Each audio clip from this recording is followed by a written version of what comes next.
Hi, this is Rob Hanley with the Durham Duplicate Bridge Club on Thursday, April the 20th for the 399er game. We have two hands for you today. The first one is number 10. Pass from partner and one spade on my right. And I find myself with 12 high card points, 5 diamonds, and 5 spades. So if my hand was balanced and I had those 5 diamonds and 12 points, I probably wouldn't overcall. There's still a lot of danger that my partner's a passed hand. The person on my left is unlimited. But in this case, I am going to admit 2 diamonds, and for an unusual reason. And that is that I have lots of spades with the robot on my right. So if you think about it, I have 5, they have 5, that's 10 of them, which means there's only 3 available to be in partner and the opponent on my left's hand. That means that the odds are going way up that partner has a fit with me in diamonds. And you will find this is a very useful concept. When you have a big fit with one of the declarers in one suit, you probably have a fit with your partner in another suit. So 2 diamonds it is. Negative double on my left. Partner bids 3 diamonds.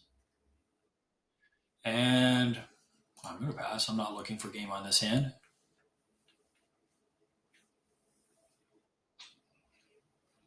Okay, so we're missing the queen of diamonds.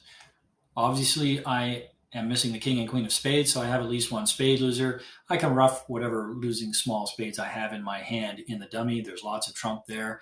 I don't have any hard losers because I can ruff the dummies losing hearts in my hand. And I have potentially 2 club losers depending on the position of the ace. So let's follow suit to this. Win the trick. Now there's 2 ways I can play this hand. I could play for the diamonds to split 2-2, and I would probably do that by playing the king from my side and then a small one to the dummy's ace so that I could play the 8 of diamonds then towards my jack. Since the south robot on my right is known to have the king, queen of spades, that would promote my jack into being a winner. An alternative approach is to play this hand as a cross ruff. And I think they're about equal in which way you should play, which one's better. So just for something different, I'm going to play this one as a cross ruff. When you decide to play a cross ruff, it's critical that you take your known winners in the side suits before you start cross ruffing. And the reason for that is that it's possible when you ruff something that one of the defenders will discard in a suit where you had a winner and suddenly it's not a winner anymore. Unlikely, but it does happen. So I'm going to lead a heart towards the ace, and I'm going to make a not unreasonable assumption that the person who opened the bidding is the person who has the ace of clubs. Bit of a guess, but I'm still we're willing to take the risk. So he's popped up the ace. Now notice at this point, if he continued diamonds, which he's not doing, but if he continued diamonds, it's a free finesse against himself or his partner in diamonds. So I'm not really in any danger of, running into a trump problem. I'm going to cash my king of clubs here. And at this point, I could get to the dummy with a diamond. It would be perfectly safe. But since I have to lose a spade no matter what I do, I'm actually just going to give them one. Now, the north robot on my left has roughed that. And there you go. He's playing a club. That makes me think he has 5 clubs, and he was hoping that I had one more and his partner would have no more, so he'd be able to score a free trick. Didn't work this time, but an interesting bit of logic. So I've roughed that, and now I'm going to follow through with my cross rough plan. He's roughing with the queen. That's clearly not going to get him anywhere. And now I have all good diamonds down to the 8. So I'm just going to continue with my cross rough. And I'm roughing another one. And now all my trump are high. I've gotten rid of all the small trump. And I can just draw the trump at the end here.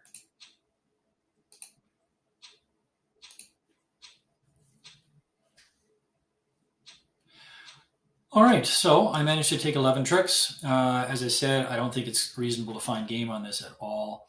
The auction would change slightly if the north robot on my left had responded with 2 hearts instead of a negative double.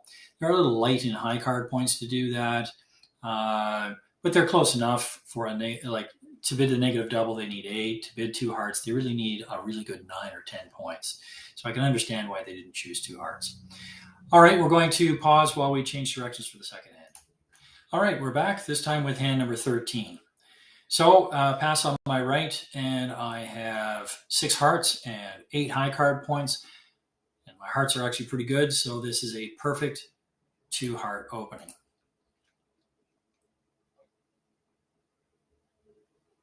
Partners responded with 2 no trump. This is an artificial bid. My partner is exploring for game, and they're asking me about the quality of my hand, and my responses are pretty straightforward. Our range for a week 2 bid is 5 to 9 high card points. So if I have 5, 6, or 7, I'm considered a minimum. If I have 8 or 9, it's a maximum. In this case, I have 8 with a really good hard suit, and a singleton, so I consider that a maximum. If I'd had a minimum, regardless of my hand, I would just rebid my hearts. With a maximum, you should show a feature. A feature is an ace, a king, or a queen jack combination. In this case, I don't have any of those, but I do still have a really nice 8 count. So I'm going to have to step outside the normal set of responses here, and I'm actually going to bid 3 spades. Now, obviously, this is forcing to game, but we're most likely going to be in hearts when I open 2 hearts anyway, and I want my partner to take a positive step here. The last thing I want is to play in 3 hearts because I've shown a minimum.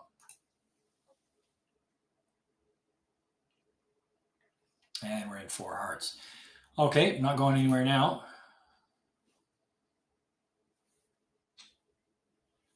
All right, so my partner actually has 18 high card points, and they obviously were going to game regardless of what I did, but I suspect they were looking for me to Q-bid 3 clubs, which would have shown the ace of clubs, and then they would be looking at a running suit on the side, and every other suit stopped, and really all they need is me to have something nice happen in hearts.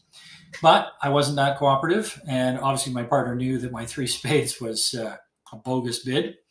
And the opponents have led my weak diamond suit. I'm going to take the ace.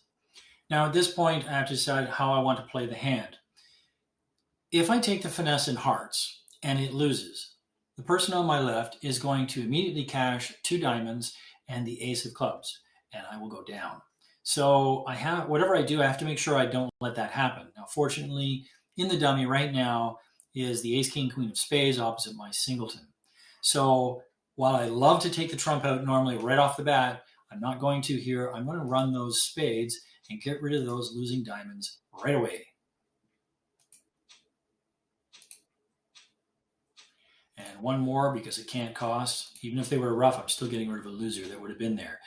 So this is great. Now the only possible losers I have are the king of hearts most of the time and just the ace of clubs. So it looks like the contract is secure. And I think I'm just going to take the finesse in hearts. It isn't likely to cost me anything. Okay, good news. I won it.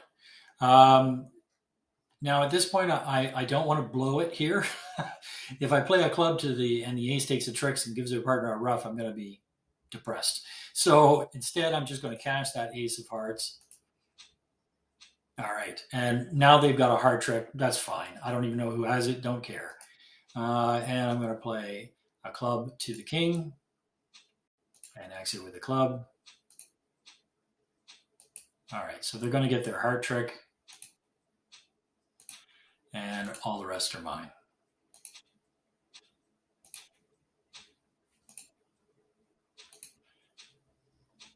All right, so I've actually managed to take 11 tricks once again, and